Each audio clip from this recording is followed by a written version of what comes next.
आबा कांबळे खून खटल्यात 7 आरोपींना जन्मठेपेची शिक्षा। संपूर्ण शहरामध्ये प्रचंड चर्चेचा विषय ठरलेल्या आबा कांबळे खून खटल्याची सुनावणी आज शुक्रवारी जिल्हा न्यायालयात संपली। विशेष न्यायाधीश संगीता शिंदे यांनी या खून प्रकरणातील 7ही आरोपींना जन्मठेपेची शिक्षा सुनावली। यावेळी दोन्ही पक्षाचे कार्यकर्ते व नातेवाईक मोठ्या संख्येने कोर्टाच्या आवारात उपस्थित होते।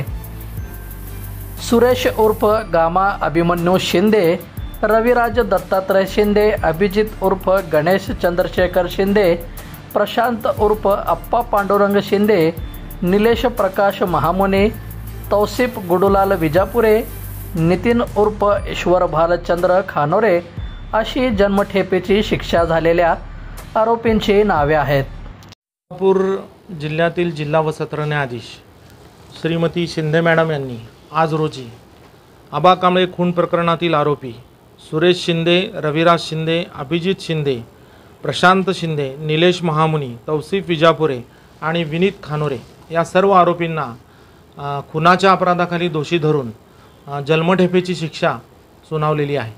तसेच शस्त्र अधिनियम कायद्याखाली देखील दोषी धरून शिक्षा सुनावलेली आहे।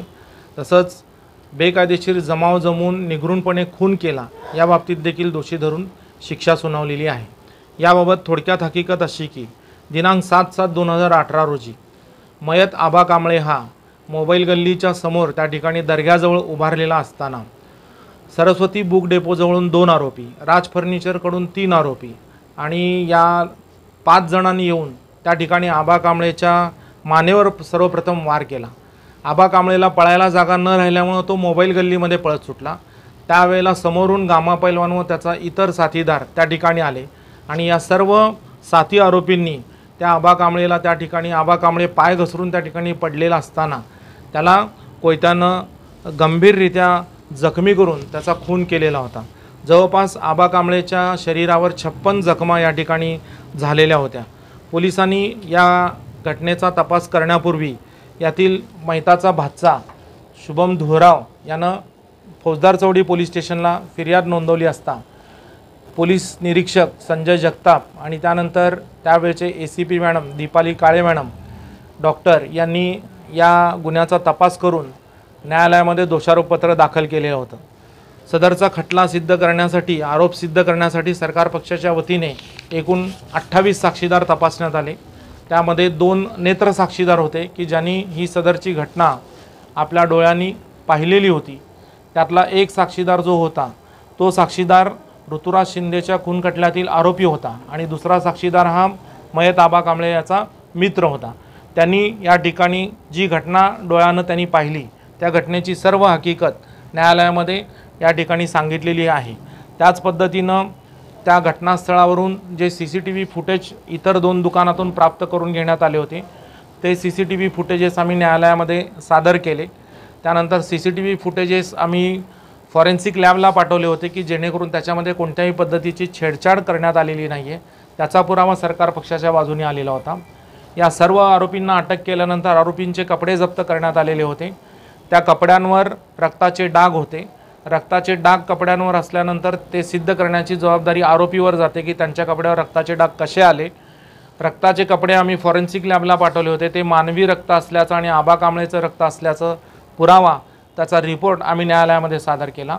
त्यानंतर हे जे नेत्र साक्षीदार 2 आहेत आणि हे सर्व आरोपी आहेत यांचे मोबाईल फोन जप्त करण्यात आलेले होते। तर ते सर्व मोबाईल फोनचे जे कंपन्या आहेत त्यांना पत्रव्यवहार करून त्या आरोपींचे आणि नेत्र साक्षीदारांचे कॉल डिटेल्स मागवण्यात आलेले होते। तर त्याच्यावरून हे आरोपी घटनेच्या दिवशी घटनेच्या वेळी त्या ठिकाणी घटनास्थळावर असल्याचं लोकेशन रिपोर्ट आम्हाला प्राप्त झालेला होता। त्यानंतर दोन्ही नेत्र साक्षीदारांचा देखील घटनेच्या वेळी घटनेच्या दिवशी त्या ठिकाणी ते असल्याचं लोकेशनचा रिपोर्ट प्राप्त झालेला होता। तो आम्ही न्यायालयामध्ये सादर केला। तो सरकार पक्षाच्या बाजूने होता। त्यानंतर सर्व आरोपींनी गुन्ह्याच्या तपासाच्या वेळेला त्यांच्याकडून जे हत्यार गुन्ह्यामध्ये वापरलेले आहेत ते हत्यार त्या ठिकाणी त्यांनी जमा केलेले होते। त्या हत्यारावर रक्ताचे डाग होते ते सुद्धा आम्ही फॉरेन्सिक लॅबला पाठवले होते। त्याच्यावर आबा कांबळेचं रक्त आलेलं होतं। ज्या कोयत्याने मारलं त्या कोयत्यावर आबा कांबळेचे केस चिकटलेले होते त्याचा आम्ही DNA रिपोर्ट त्या ठिकाणी मागून घेतला। तो सुद्धा सरकार पक्षाच्या बाजूने होता। अशा पद्धतीनं एवढा सगळा पुरावा आम्ही न्यायालयामध्ये सादर केला आणि हा भक्कम पुरावा आरोपींच्या विरोधात असल्यामुळं आणि ह्याच्यात आणखी एक महत्त्वाचा भाग की हे जे 2 नेत्रसाक्षीदार आहेत त्यांच्याकरवी सर्व आरोपींची जेलमध्ये ओळख परेड घेण्यात आलेली होती माननीय तहसीलदार साहेबांसमोर। त्या ओळख परेडमध्ये नेत्रसाक्षीदार क्रमांक 1 यांनी 7 पैकी 6 लोकांना ओळखलेलं होतं। नेत्रसाक्षीदार क्रमांक 2 यांनी 7 पैकी 5 साक्षीदारांना ओळखलेलं होतं। जरी 2 किंवा 1 साक्षीदारांना ओळखलेलं नसलं तरी इतर पुरावे त्यांच्या विरुद्ध असल्यामुळे, आरोपींच्या विरुद्ध असल्यामुळे किंवा सरकार पक्षाने इतर पुराव्यांच्या आधारे त्यांनी केलेला अपराध न्यायालयामध्ये सिद्ध केलेला असल्यामुळं सरकार पक्षाचा युक्तिवाद ग्राह्य धरून यातील सर्व आरोपींना आबा कांबळेचा खून केल्या प्रकरणात दोषी धरून जन्मठेपेची शिक्षा सुनावलेली आहे। जन्मठेपेचा नेमका कालावधी किती असणार आहे आणि आरोपीने ऑलरेडी किती शिक्षा भोगली? जन्मठेपेचा कालावधी हा त्यांचा जन्म असेपर्यंत असा असतो, परंतु जन्मठेपेची शिक्षा दिल्यानंतर ती शिक्षा भोगून घ्यायचं काम हे सरकारचं असतं। सरकारला या ठिकाणी शिक्षा कमी करण्याचे अधिकार कायद्यानं दिलेले आहेत, परंतु कमीत कमी आरोपींनी 14 वर्ष शिक्षा भोगली पाहिजे। त्यानंतर सरकार त्यांनी जर विनंती अर्ज केला आरोपींनी तर त्याच्यावर विचार करून सरकार ती शिक्षा कमी करू शकते। जेव्हा न्यायालयामध्ये प्रत्यक्ष निकाल सुनावण्यात आला त्यावेळेला आरोपींचे हावभाव काय होते? आरोपींचे हावभाव म्हणजे त्यांचे चेहरे पडलेले होते आणि त्यांना पश्चाताप होत होता या घटनेचा, असं त्यांच्या चेहऱ्यावरून दिसून येत होतं।